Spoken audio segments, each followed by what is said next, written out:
Welcome pioneers to part 2 of my easy aluminum guide. In this one we're going to continue with aluminum casing and we'll talk about what happens when it backs up, and then we'll move on to Alclad sheets.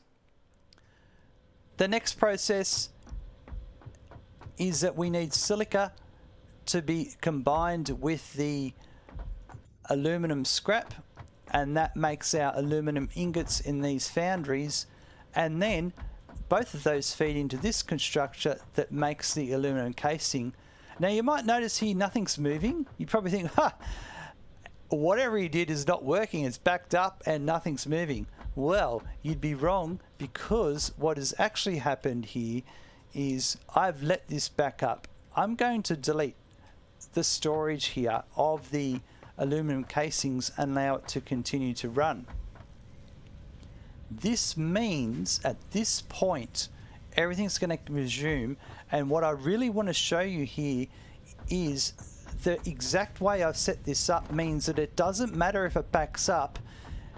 You never have to manage it. When you go and force, like either by taking some product out of the bin and let it rebuild again and start production process again, it will start flowing without any interaction. And the reason for this is, there are two reasons. The first reason is, in this refinery here that makes the solution, the silica backed up, and that prevented the aluminum solution coming out. You can see the silica is now leaving and being consumed, and it's getting lower in each production process that's happening.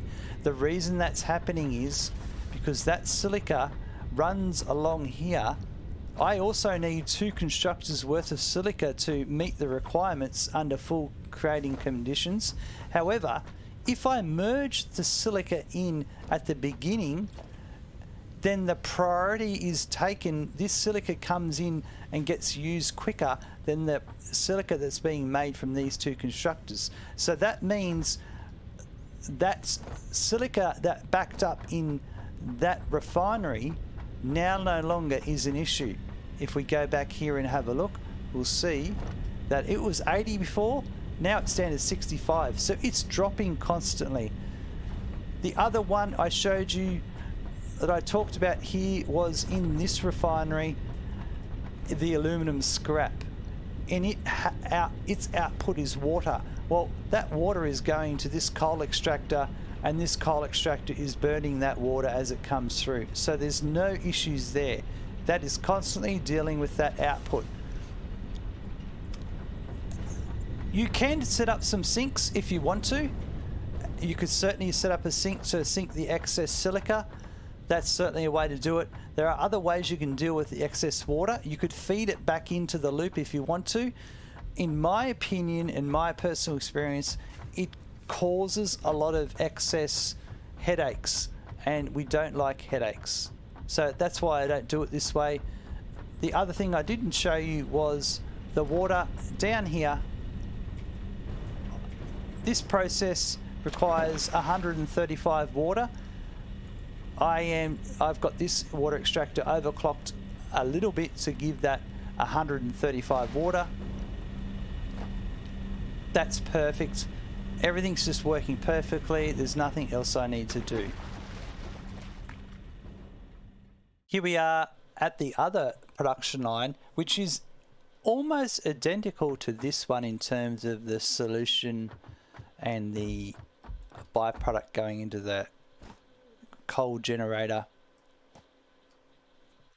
But to make Alclad aluminum sheets, we don't require as much of the aluminum ingots. So it's a smaller production line. We do require copper ingots being made, and they come in here and they're being made here in the assembler.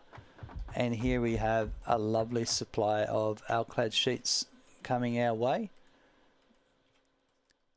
Now, I just briefly went through that there with the Alclad aluminum sheet production line. I didn't show you any specific numbers. All of that is in spreadsheets that's listed in the links below. That explains how the machines are programmed in terms of clock rates, because this is a very simple production line. Obviously, the production line is oriented around this running at 100%, but then that only requires copper ingots running at 34% and only requires the aluminum ingots at 50%, which means these other machines are less as well. And that will just help you understand what's going on, and it will help you understand, for instance, how many coal extractors you might need if you're sinking the excess water byproduct and you're making more than just what I'm doing here. As I said earlier on, this is focused on the Pioneer First method. So I'm only making one machine of each product for my personal needs that I need to make things. Later down the track, when you want to make heat sinks and all those sorts of things, you're going to need to make a separate production line for those that'll meet the needs and requirements of those. Don't touch what you're making here, because this is what you need to make things. The last step of this bauxite refinement process allows us to unlock Logistics Mark V, which will give you the Mark V conveyor belts that only requires some of those Alclad sheets you made. And once you do that, Bob's your uncle or your auntie. It's up to you, really. That's it. Thank you very much for watching this video. I hope it helps you get your bauxite production working very easily. Please visit the Satisfactory Guru website for any other tips and tricks. There's lots of them there to help you progress through your satisfactory journey. Thank you very much, and bye.